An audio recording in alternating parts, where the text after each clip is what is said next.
city has its pros and cons, and living in Loxahatchee is no difference. In this video, I'm going to break down some of the pros and cons of living in Loxahatchee, Florida, and we're going to discuss those things right after this. You don't want to miss it.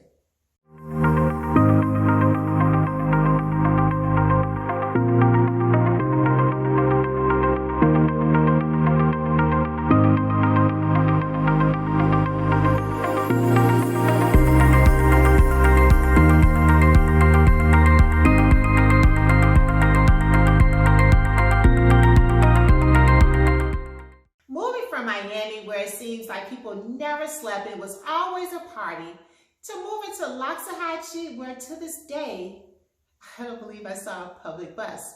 However, those are good adjustments, and that's one of the main reasons why I moved here, for an easy, calm life.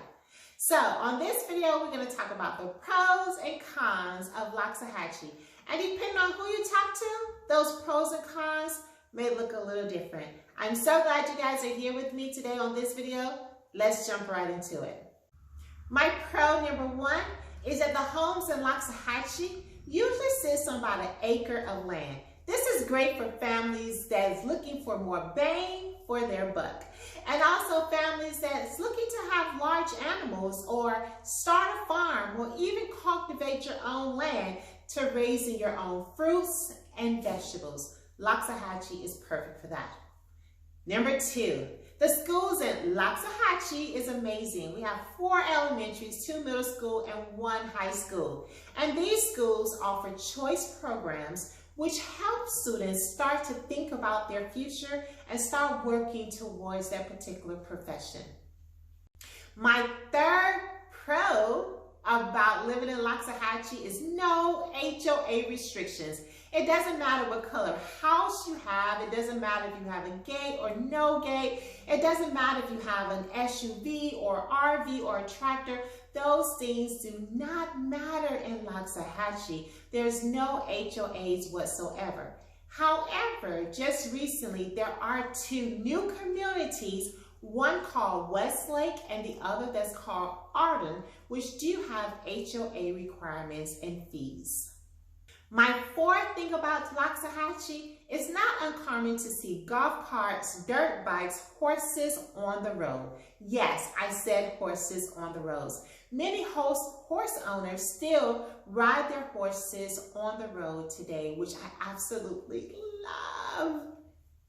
The fifth thing that I love about Loxahatchee is the low taxes and homeowners insurance compared to other communities in Palm Beach County.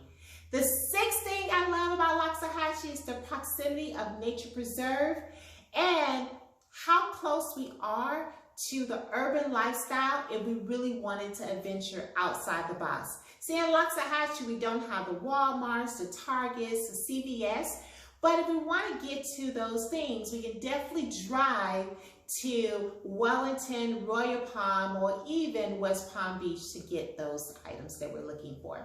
Now, let's talk about some cons that I have. Number one is the limited lights, especially at night when you're driving. So in Loxahatchee, we have street names and we have numbers. A lot of times the names are the main roads, and those have lights and they are paved. The numbers do not have lights, and at night driving is really hard if you're like me that can't see that well at night.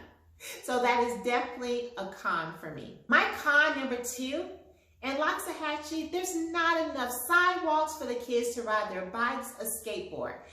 On this picture, you'll see a road, and you will see that one side of it has a sidewalk and the other side does not. So sidewalks are very limited in Loxahatchee. My third con is a dirty car every single day.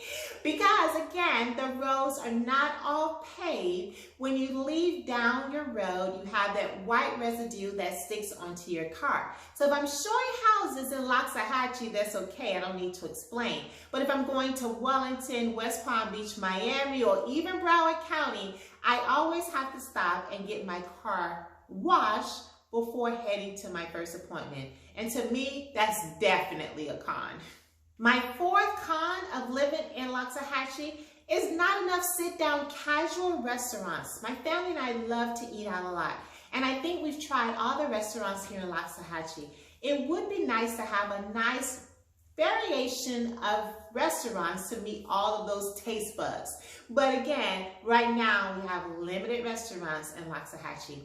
And my last con of living in Loxahatchee is leaving Loxahatchee. See, entering or leaving Loxahatchee, there's really only 3 main roads. You have Southern Boulevard, which is south of Loxahatchee. You have Okeechobee, which is right in the middle of Loxahatchee, and you have North Lake, which is on the north side of Loxahatchee. So going in and out of Loxahatchee, those are the main roads that you would take. So in the morning when you're trying to get out and there's a car accident, there's usually a holdup. So you have to learn the different roads to get in and out around the city. All right, you guys, those are my pros and cons of living in Loxahatchee. Overall, the takeaway is that I love Loxahatchee, and I am so glad that my family and I relocated to Loxahatchee.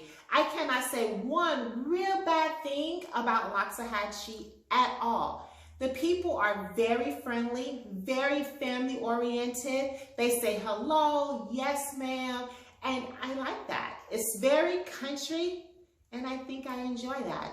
As I get older, I just want the easy lifestyle, and Loxahatchee provides that for me on a nice 1.25 acres of land.